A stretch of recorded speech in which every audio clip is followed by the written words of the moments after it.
To add a lightbox to a website in VIX, start by navigating to the VIX homepage in a web browser. From there, click the Login button in the top right corner and enter email and password information.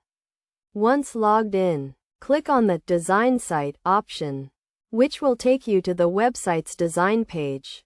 On this page, you'll see various sections, including Add Elements, Pages, Menu, Site Design, Apps, My Business, Media, and CMS. Click on Add Elements, then find the Interactive section, likely located in the middle of the page.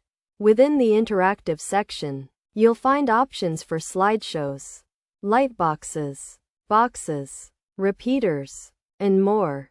Select the Lightboxes option and choose a lightbox to add to the website. Options include Subscribe, Promotion, and Contact. Drag the chosen lightbox to the desired location on the page until satisfied with the final result.